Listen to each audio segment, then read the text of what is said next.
This program is brought to you by generous donations from the community and sponsored by Stiefel Financial.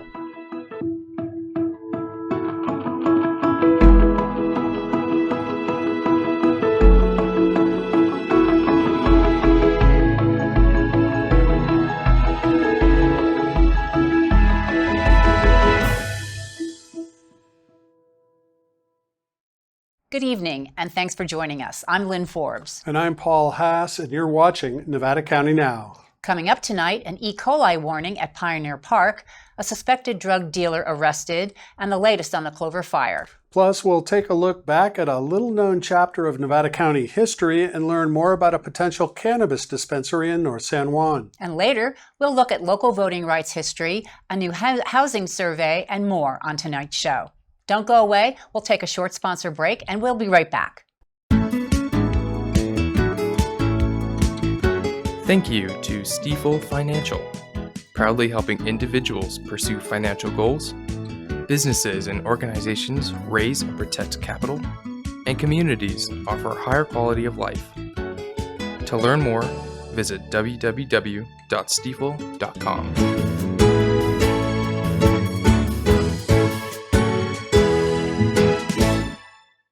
Sierra Streams Institute is warning the public about elevated levels of E. coli bacteria in Little Deer Creek at Pioneer Park in Nevada City. Recent monitoring found bacteria levels above the EPA threshold for safe water. Sierra Streams Institute regularly monitors 3 locations along Little Deer Creek, including sites in and around Pioneer Park, and says E. coli levels often rise during the summer and fall. For now, people and pets are advised to avoid contact with the creek, don't drink the water, and keep young children from swallowing creek water. If you do come into contact with the stream, wash your hands thoroughly. Sierra Streams Institute says the exact cause of the elevated bacteria levels is not yet known. Higher readings have been found downstream from the park's bathrooms and dog play area, and lower summer water flows may also play a role. To stay up to date, visit sierrastreamsinstitute.org. A Nevada County Sheriff's Office investigation has led to the arrest of a Grass Valley woman and the seizure of suspected cocaine and methamphetamine. The incident happened August 19th when a special investigation unit detective encountered 40-year-old Jennifer Lynn Dietrich at a Grass Valley car wash. According to the Sheriff's Office, the detective had previously arrested Dietrich on drug-related charges and knew she was on pre-trial supervision with search and seizure conditions. Dietrich agreed to a search of her vehicle and identified a nearby motorhome as hers as well, which was also searched. Investigators reported finding about 1.1 pounds of suspected cocaine, 57 grams of suspected methamphetamine, trazodone pills, drug paraphernalia, and other suspected illegal substances that will be tested. Dietrich was arrested on multiple drug-related charges, including possession of controlled substances and possession with alleged intent to sell. She was booked into the Wayne Brown Correctional Facility with bail set at $100,000. And a suspected arson investigation is underway following the Clover fire, which led to an arrest in connection with the blaze. The fire started Friday, August 21st near Clover Valley Road and Fay Drive in the Alta Sierra area. It began as a structure fire before spreading into nearby vegetation, threatening surrounding homes and prompting evacuations as crews worked to contain the flames. The CAL FIRE Nevada Yuba Placer unit, along with local fire agencies and law enforcement, responded to the incident. A suspect was arrested by CAL FIRE investigators in conjunction with the Nevada County Sheriff's Office and was booked into the Wayne Brown Correctional Facility. For the latest information on the Clover fire, including current containment, visit fire.ca.gov and search for the Clover fire. Don't go away. We'll take a short commercial break and be right back. Imagine open meadows forever, rivers running free, forests alive with wildlife. At Bear Yuba Land Trust, we protect the lands that make this place home. Over 26,000 acres of scenic open space, farms, forests, and more than 50 miles of trails for everyone to enjoy. We're more than conservation. We are the community connection to our planet. We connect people to nature, kids to outdoor learning, and volunteers to meaningful stewardship. Join us in protecting land, strengthening community, and making sure these wild places endure forever. Learn how to get involved at bylt.org. Let's take a quick jump into some Nevada County history. 84 years ago, Nevada County's gambling scene was about to change because of a new Army camp nearby. As Camp Beale opened in 1942, thousands of soldiers were coming into the region. The U.S. Army wanted gambling and prostitution around the training center shut down, and Nevada County officials agreed to cooperate. That meant the slot machines operating in local bars and businesses had to go. According to records in the Nevada County Historical Society's archives, the county worked with the Army to remove the machines and place them in storage. The crackdown also included closing local prostitution operations. Nevada County Sheriff Carl Tobiasen was serving at the time, and historical records document his involvement in the effort. Tobiasen served as sheriff from 1935 through 1946.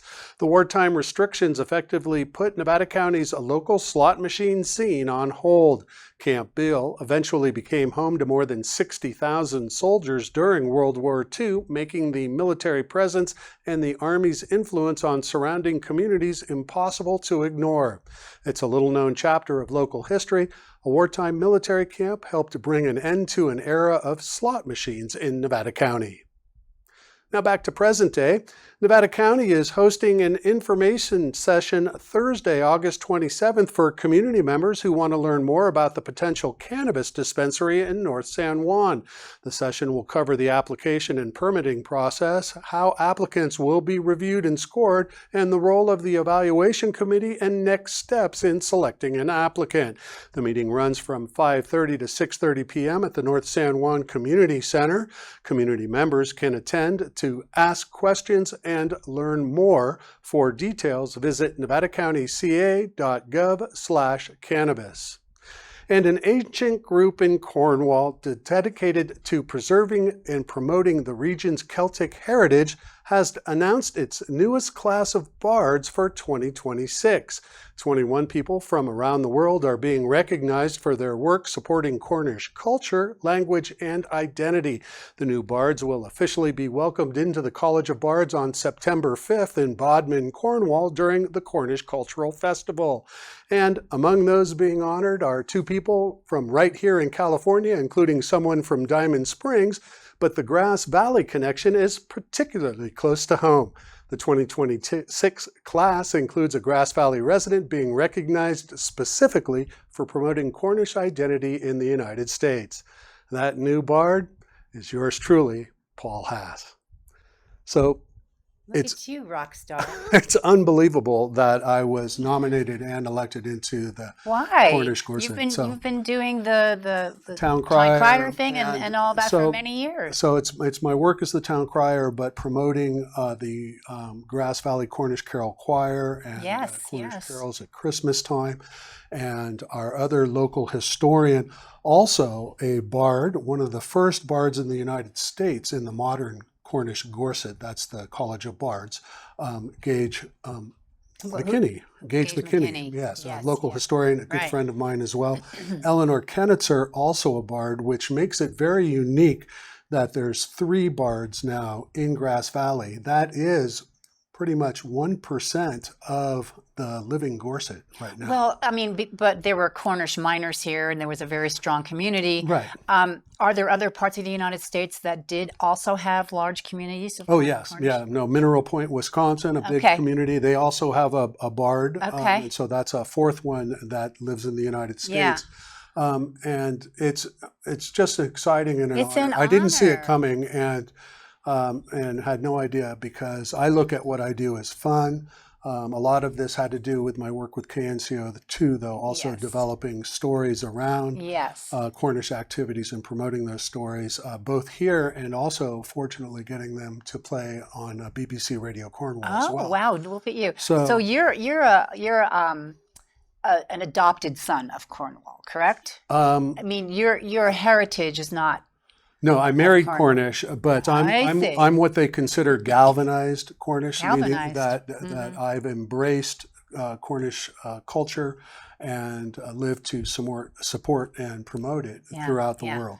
That's wonderful. Well, first off, have a wonderful time. Thanks. Congratulations. Please take pictures so we can show them to the audience when you come back from this amazing trip. Yeah, two other things that are going to happen while I'm over there is the event takes place in Bodmin, which is Grass Valley's twin city. Right. And then I'm also carrying a proclamation for Nevada City to present to their mayor because this year, actually today, to the date, is the 35th anniversary of the twinning of Penzance and Nevada City. Wow. So we're going to celebrate. Penzance is the town in Cornwall that twinned with Nevada City. Bodmin is the city in Cornwall that twinned with Grass Valley. Yeah. I see. So I am learning so much about all this Cornwallian. No, it's fantastic. It is. And the culture is amazing. The people are amazing.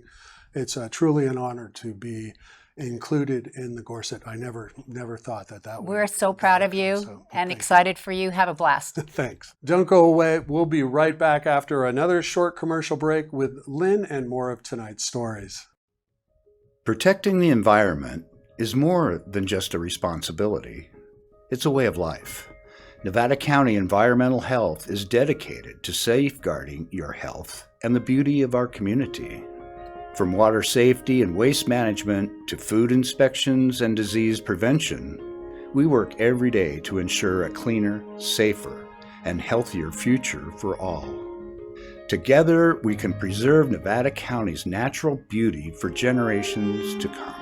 Visit Nevada County Environmental Health today and learn how we can build a better community together.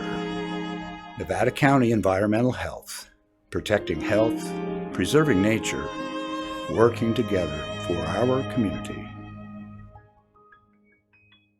Well, August 18th marked an important anniversary in American history, the ratification of the 19th Amendment in 1920, which prohibited denying the right to vote based on sex.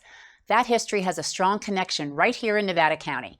Ellen Clark Sargent, who lived in Nevada City, was a longtime advocate for women's suffrage and worked with national leaders, including Susan B. Anthony.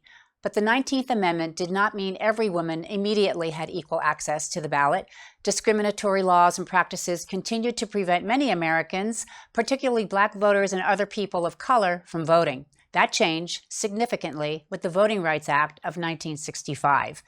The federal law prohibited voting practices that discriminated based on race or color and suspended the use of literacy tests and other discriminatory voting requirements.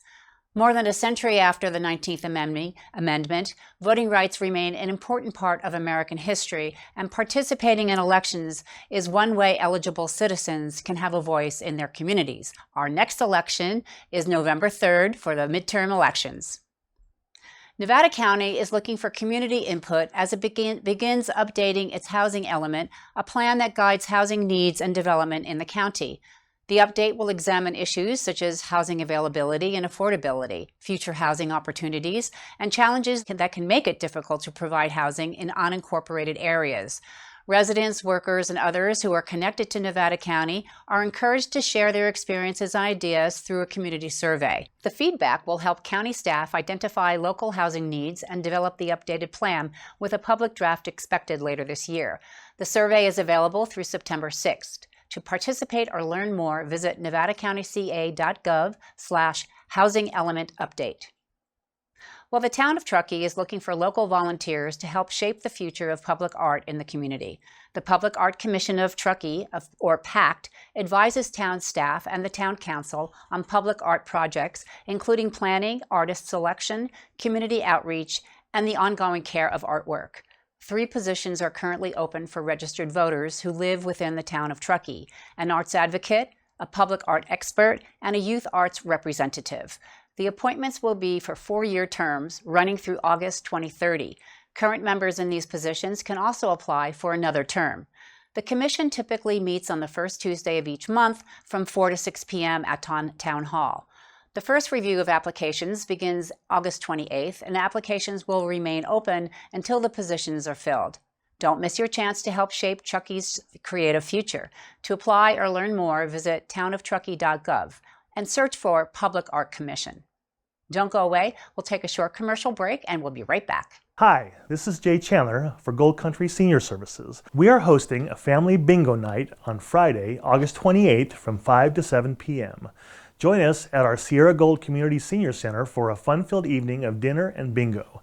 Experience the thrill of winning while having a blast with friends and family. Kids are welcome and their tickets are half off. For details, please visit our website at goldcountryservices.org. Come join us to support our work to provide healthy nutrition, warmth in the winter, and a vibrant senior center that promotes social engagement and well-being for you and your neighbors. A local artist is working to bring some new color and creativity to Highway 49 in Grass Valley. Jonah Davidson is in the process of creating a large mural on a highly visible concrete structure along the highway. We spoke with Jonah about the project, his vision for the mural, and what goes into bringing it to life. Here's more. Hi, I'm Annie Burlingham with Nevada County Now, and we're here with Jonah Davidson, and he's going to talk to us about a big mural project that he's starting on Highway 49. We're excited to hear about it. Hello. Hi. Nice to meet you. All right. So Jonah has been working on murals. You mostly do, from what I understand, murals that are inside of like businesses. You do retail spaces. Now you're working on something that we all get to enjoy. Highway 49 has a large open space that right now may not be that aesthetically pleasing. And Jonah here is going to do his best to make it very aesthetically pleasing. Can you tell us anything about the scope of this project? What, if you know what the subject is, what you're looking at, any information you have, I would love to hear. Yeah, so the building is about 14 feet high. And then there's two sides that are 17 feet and two sides that are like 13 feet. But yeah, so basically, I saw this building maybe 6 months ago, and I thought to myself, man, that building needs a mural. And so I kind of forgot about it for a while, and then I drove back by and I was like, I gotta knock on their door. So I went to the homeowner, knocked on the door, said, hey, are you guys interested in a mural on your building down there? And within 24 hours she was like, yeah, let's do it. So as far as subject matter, I had been wanting to paint an egret or like that white bird, or like a crane style bird, but the one with the big S neck and against a black backdrop, super like dramatic, just super poppy. So when I walked up to knock on her door, she actually had an egret figurine in her yard. I'm like, yo, this is supposed to happen. Meant to be. So she actually said she had an artist come through there like a few years ago and wanted to do it, but didn't follow through with it because it's a big task. So I basically was like, yeah, let's do this. I showed her a mock-up and she loved it. And I'm also going to do a mule deer buck on the right side as well. So it sounds like you have a lot of inspiration from nature. The mural that I saw before that some people may have seen had a large bass, right? Yeah. So we're looking at like a lot of nature inspiration. Can you tell me how you got started with this? Like what the process was to get to this point? Because you're making really incredible pieces. Yeah. So when I was in high school and even like, elementary school, just drawing over everything, right? And so for a while, I graduated high school, did a couple pieces in my 20s, not murals, just, pieces.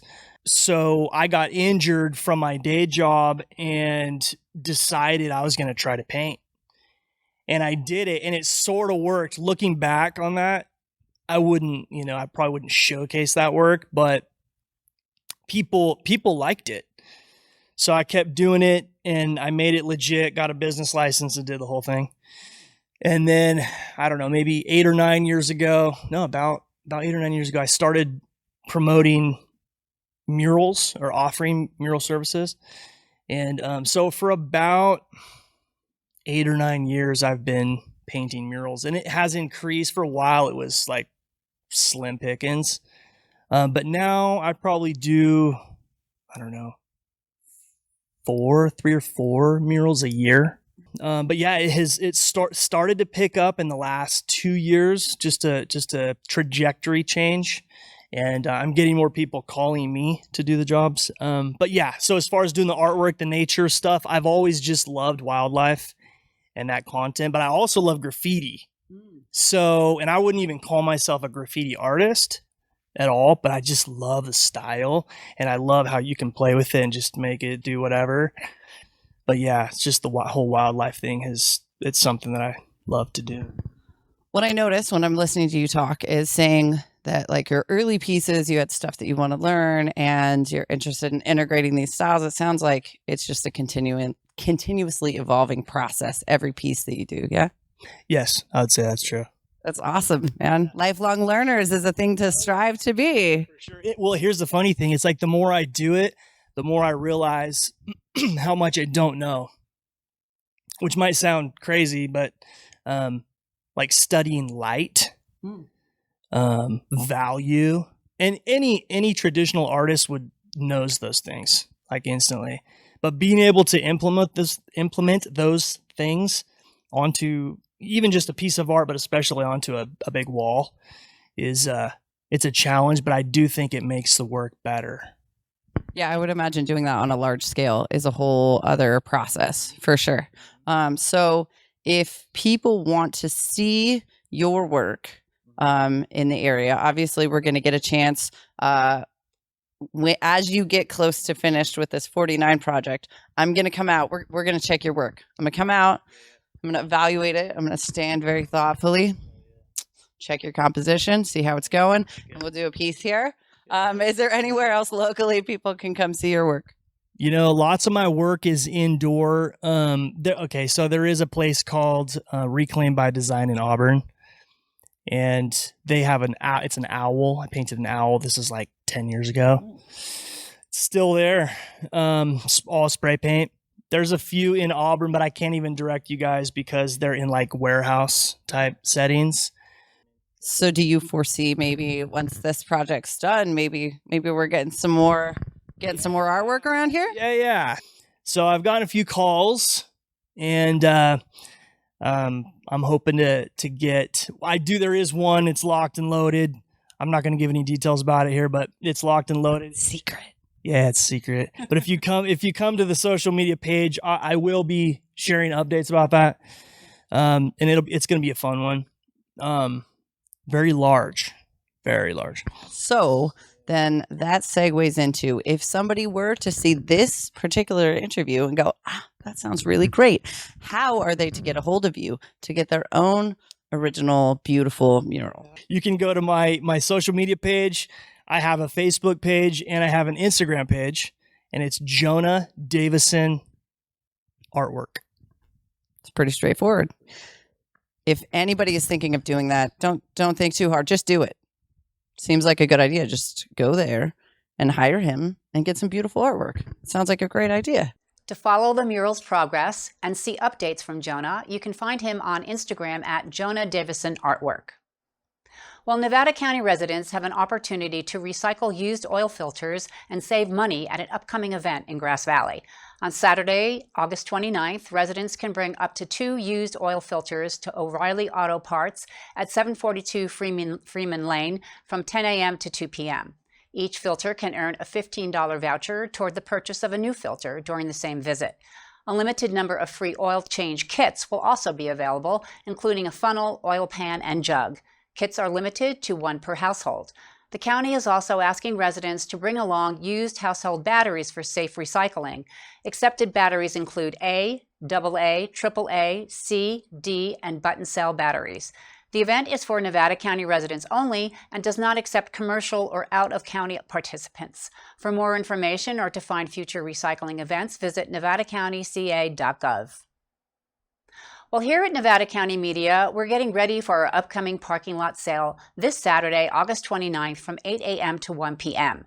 The sale will feature a variety of items with shoppers invited to stop by and browse. We're excited to welcome the community out and hope you'll come by to see what's available. Please note, shoppers are asked not to arrive early. The sale will be held here at Nevada County Media, located at 355 Crown Point Circle in Grass Valley, behind Analog Devices. Community members who have items they would like to sell or donate can contact Nevada County Media at 530-272-8862. Well, that's all good, but I think what we didn't report about is the Golden Gate Kennel Club event at the fairgrounds. Gold Country Kennel Gold Club? Country. What did I say? Golden Gate. Yeah. There is a Golden Gate. That's the Bay Area. Yeah. That's it. Thank you. And that's this Saturday and Sunday. It's 29th, right? The 29th and the 30th. Have you ever been to that dog show? I love the dog show. It's a blast. It's a blast. No, So- we owned Basset Hounds for a number of years, and so we always came to watch them. Two of our Basset Hounds were actually in the process of becoming champions, but they discovered a genetic defect, so they were disqualified. They're because so you don't. darling. It's about perfection. I know. It's not about breeding. Well, I'm a corgi lover. You're a corgi. I'm a corgi lover.